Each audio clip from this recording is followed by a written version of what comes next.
Baik, selamat siang. Hai Game People, saya Romo. Hari ini kita dalam satu program yang sangat menarik, yaitu Ngono Yo Romo. Ya opore. Oke, baik. Pada siang hari ini kita akan sama-sama mendengarkan beberapa hal yang sangat menarik dan penting dari seorang pengusaha muda yang sangat luar biasa dan sukses di Jawa Timur. Beliau adalah Ketua DPD AREBI Jawa Timur. Beliau adalah Pak Budiono Yuwono. Selamat siang Pak Budiono. Siang, Pak Romo. Senang sekali hari ini ketemu Bapak. Oke Pak Budi, jadi ada beberapa pertanyaan yang bisa membantu teman-teman agen properti dan masyarakat luas di Jawa Timur. Kita mau dengar nih dari pengalaman Pak Budi, gimana sih perkembangan sektor properti di Jawa Timur dalam beberapa tahun terakhir ini setelah pandemi, dan tentu saja kan pasti ada tantangan terbesar di dalamnya. Dan yang kita mau dengar juga teman-teman semua, bagaimana agen properti bisa mengatasi tantangan tersebut dan mengatasinya tentunya. Oke, baik Pak. Otomatis yang pertanyaan pertama, perkembangan di Jawa Timur memang kita tidak punya data spesifik untuk secara realnya, tetapi saya bisa memberikan beberapa tips dan mungkin saya sebutkan tantangan-tantangan yang terjadi di Jawa Timur ya. Jadi kita banyak tantangan yang dihadapi oleh agen-agen properti, terutama di Jawa Timur, yaitu perubahan dalam kebijaksanaan pemerintah, kebijakan pemerintah terkait pajak, terkait perizinan, dan terkait beberapa regulasi-regulasi yang ada, supaya agar tetap agent ini tetap kompetitif. Kita harus memantau perkembangan itu, Pak. Kedua, fluktuasi harga properti yang selalu berubah-ubah.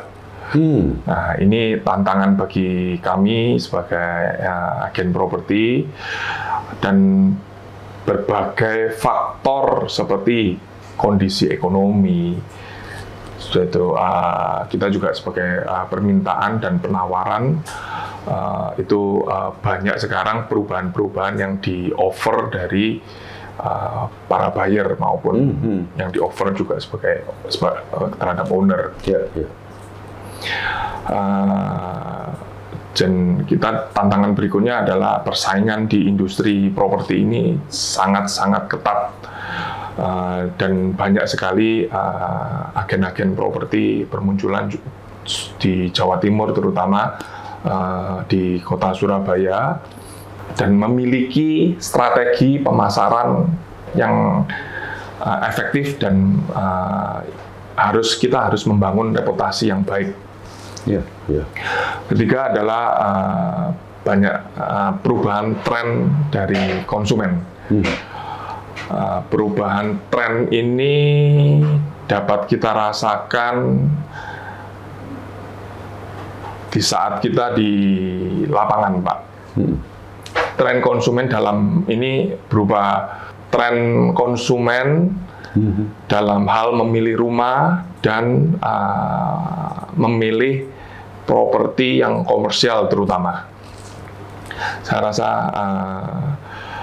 kalau Pak Romo sudah paham betul dengan permintaan-permintaan yang ada di AKR, dan kita sebagai agen properti harus menyesuaikan dengan portofolio yang ada dan yang mereka punyai.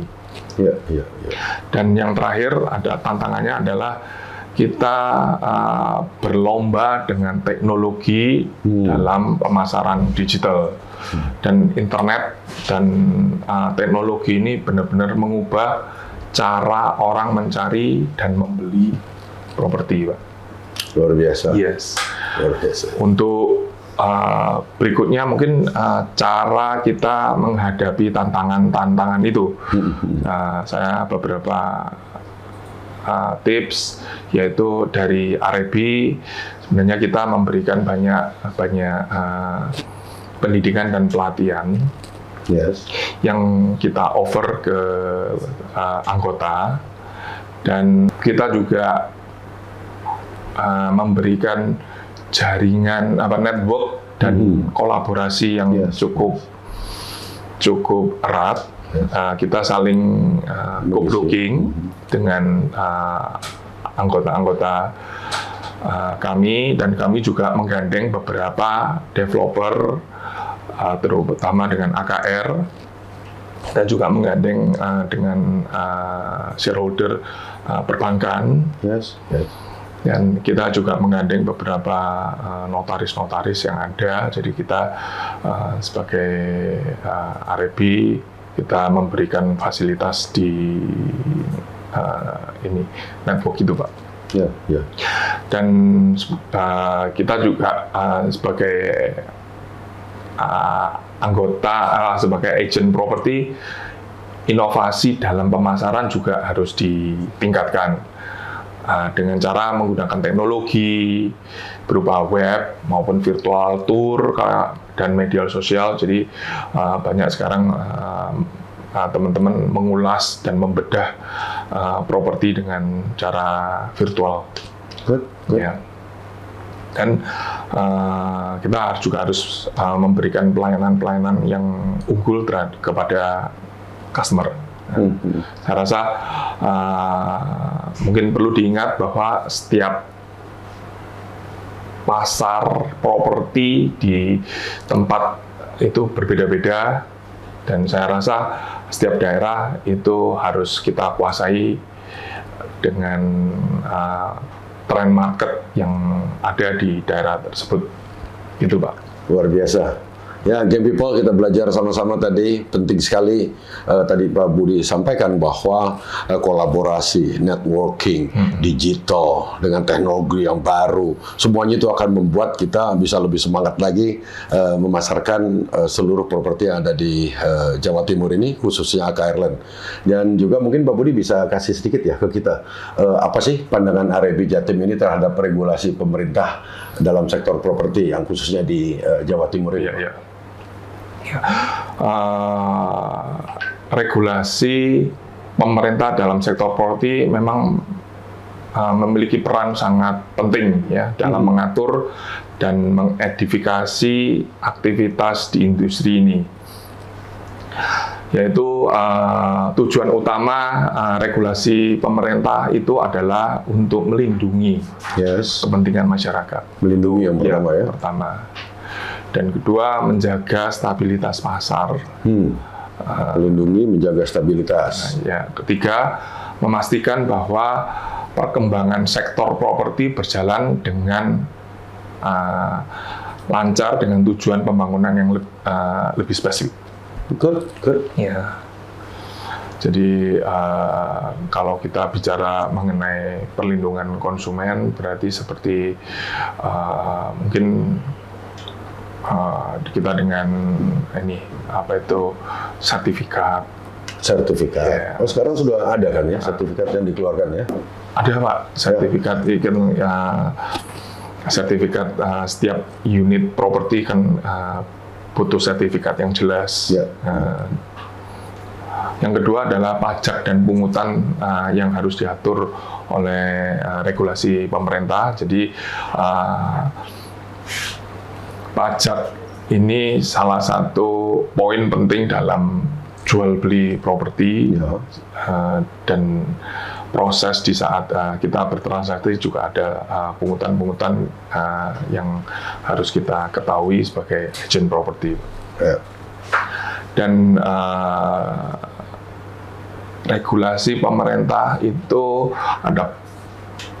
adalah izin dan sonasi. Kita sebagai agent properti juga harus mengerti itu. Semisal kita kadang-kadang waktu kita berjualan properti, kita mesti harus tahu apakah daerah-daerah ini adalah zonasi komersial atau hanya diperuntukkan untuk residential. Nah, itu kita sebagai agent juga harus tahu. Dan ini setiap daerah pasti ada peraturan-peraturannya sendiri, Pak. Terus mengenai regulasi pemerintah juga harus mengendalikan harga properti, terutama tren sekarang pemerintah juga memberikan ruang untuk investor asing. Beberapa bulan yang lalu regulasi itu benar-benar terbuka dengan adanya Golden Visa. Sudah keluar. Jadi pandangan terhadap regulasi pemerintah dalam sektor properti dapat bervariasi, jadi tergantung dari sudut pandang dari individu atau kelompok-kelompok tertentu. Jadi ada kelompok tertentu menganggap regulasi ini adalah tantangan, dan regulasi ini bisa menjadi peluang. Gitu, Pak. Luar biasa. Terima kasih, Pak Budi. Jadi, Game People, kita sudah dengar tadi sama-sama. Jadi, memang di dalam tantangan tersebut, tentunya tadi ada beberapa hal yang disampaikan. Memang penting sekali kita membeli properti. Kalau tadi peluang yang disampaikan Pak Budiono, sebetulnya kalau dari developer untuk bermain primary, itu akan terbaca dan terlihatnya sudah lebih clear, Pak. Karena zonasi nggak perlu dikhawatirkan lagi, karena zonasi sudah sangat jelas. Ya, tadi mengenai legalitas, AMDAL dan sebagainya, ya umumnya developer yang baik dan benar, AMDAL-nya pasti sudah dilakukan, sudah jelas ada. Dan yang terakhir tentu saja mengenai harganya kalau dari developer yang sama-sama kita ketahui, khususnya juga di kami AKR Land, itu harga pasti termonitor dengan baik. Nah, jadi apa yang tadi disampaikan Pak Budi, teman-teman sekalian, Game People, ya memang seperti itu. Ayo kita sama-sama berkembang lagi. Tantangan pasti ada, tetapi ingat di dalam tantangan selalu ada peluangnya. Dan Pak Budi, kira-kira menurut pandangan Arebi Jatim ini, perkembangan teknologi di sektor properti, khususnya seperti aplikasi online dan virtual tour, kan banyak nih. Mulai developer ada nggak harus ke lihat show unit, ada virtual tournya, ya. Aplikasi propertinya sekarang udah lebih beragam dan lebih baik lagi. Pandangan Bapak gimana, Pak? Oke, dalam pengembangan teknologi dalam sektor properti memang benar-benar mengubah cara kita mencari, membeli, dan menjual. Jadi itu efek kita semua, buyer maupun owner, Pak. Tapi di sini perkembangan banyak positifnya yang kita ambil. Mungkin saya share yang positifnya. Jadi dalam ini dengan adanya internet, di sini saya memberikan pandangan mengenai positifnya dalam dunia properti online, yaitu kita benar-benar dimudahkan dengan akses informasi. Jadi properti kita bisa mengakses situs web dan portal secara mudah. Kedua, tentang teknologi virtual tour, kita benar-benar biasanya pembeli itu sebelum survei kita bisa mengakses secara virtual tanpa harus kita datang ke lokasi. Kalau itu sudah berarti kalau kita sudah berminat dengan properti tersebut, baru kita bisa viewing secara offline. Kita juga dapat menghemat biaya dan waktu. Secara kita sebagai agent properti, kita memasarkan dengan secara efektif. Jadi kita dapat memasarkan dengan lebih mudah dengan sosial media, video, dan apapun yang bisa kita lakukan secara digital. Ya. Kita juga meningkatkan transparansi dalam penjualan. Jadi harga sudah kita open. Buyer pun juga semudah klik untuk mengakses website, semua informasi. Yes. Dalam hal ini juga dengan adanya properti online, secara nggak sadar kita juga memberikan penilaian terhadap properti di sekitar. Jadi kita dapat mengakses harga pasar ada di sekitar sana. Ya. Mungkin yang terakhir itu adalah ini Pak, keselamatan di saat kita pandemi.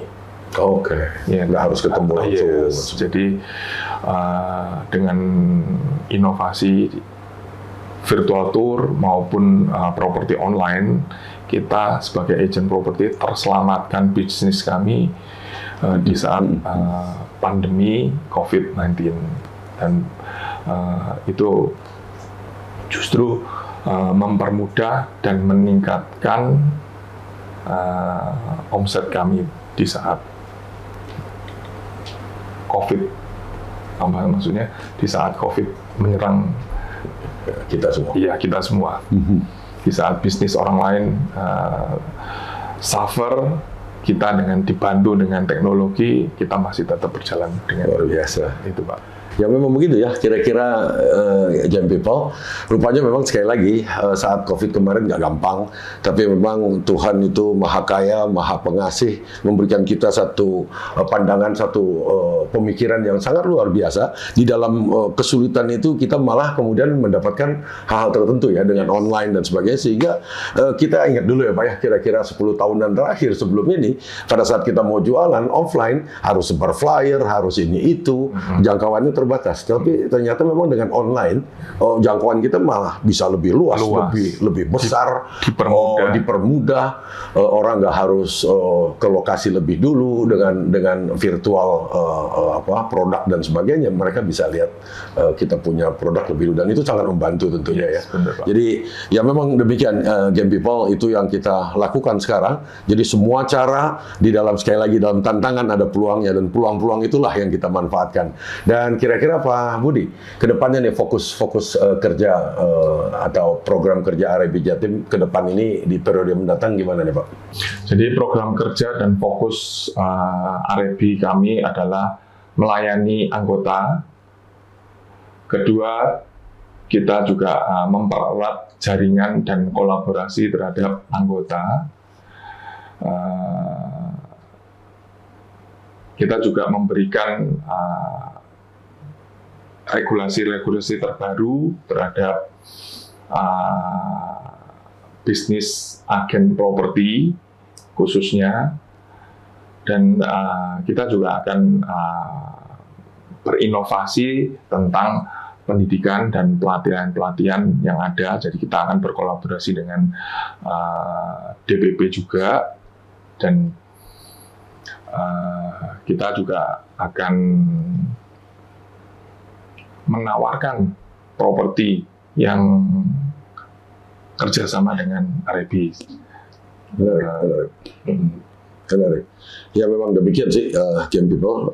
Kita melihat sama-sama bahwa kami pun juga terus melakukan inovasi-inovasi, dan dalam beberapa saat terakhir ini dari teman-teman Markom di tempat kita Pak, kerjasama dengan beberapa teman-teman property agent yang ada di Surabaya dan Gresik ini, kita melakukan training-training. Ya, di dalamnya ada training digital, sehingga meningkatkan kualitas daripada personal agent. Mereka bisa lebih maksimal dan hasilnya bisa lebih besar. Dan memang ke depan, pertanyaan terakhir, kira-kira nih Pak Budi nih, ke depan nih, gimana sih caranya RIB Jatim membantu masyarakat untuk memahami pasar ya, properti yang ada di Jawa Timur, dan membuat keputusan yang tepat untuk membeli dan menjual propertinya. Kira-kira gimana Pak Budi?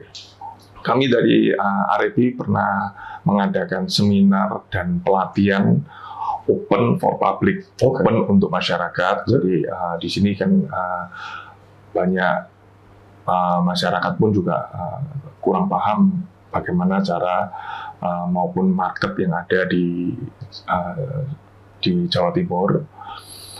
Kita juga mungkin dengan berkolaborasi dengan pihak-pihak terkait seperti perbankan, jadi kita juga ada bank-bank yang mensupport. Bank, jadi kita juga memberikan edukasi ke one-on-one terhadap customer ya terutama. Jadi kita juga menyediakan sumber daya online, website terutama, dan kita juga dalam hal ini kita memberikan harga kurang lebih market yang ada di Surabaya ini. Jadi harga tanah kita share juga ke masyarakat umum. Bahkan tabel kami saya ngelihat dipakai untuk appraisal, Pak. Oh, good. Ya, jadi Momentum ya. jadikan standar harga market lagi. Iya. Di sini juga kami juga berkolaborasi dengan para tenant portal properti untuk masyarakat menggunakan teknologi dalam mengakses pembelian maupun penjualan di properti online. Dan yang terakhir adalah kami memberikan informasi yang transparan dan jujur terhadap properti yang dijual maupun properti yang hendak dibeli. Penting ya Pak ya, transparan dan jujur ya. Yes. Dalam ini kita harus pendekatan terhadap masyarakat untuk membantu memahami pasar market properti dan memberikan yang paling penting adalah memberikan keputusan. Kami membantu memberikan edukasi terhadap masyarakat tentang market properti yang ada di Jawa Timur. Baik, ya teman-teman semua, jadi dalam program Ngono Yo Romo ini kita bisa sama-sama tadi dengar Pak Budi menceritakan banyak hal dari seluruh kegiatan properti atau R&B yang ada di Jatim. Dan sekali lagi Pak Budi, kami juga dari AKRN mengucapkan terima kasih Pak untuk Pak Budi sebagai Ketua R&B Jatim, dan kepada seluruh teman-teman properti agent yang ada di Jatim, kami berterima kasih untuk kolaborasinya sampai dengan saat ini. Dan ke depan tentu saja kita berharap kolaborasi yang ada ini terus berkembang menjadi lebih baik lagi dan lebih baik lagi. Kita membawa properti yang ada di Jatim ini bisa lebih baik dan lebih besar Pak. Dan tentu saja teman-teman sekalian, kita sampai ketemu di episode yang akan datang. Ngono Yo Romo, yo obore. Thank you Pak Budi.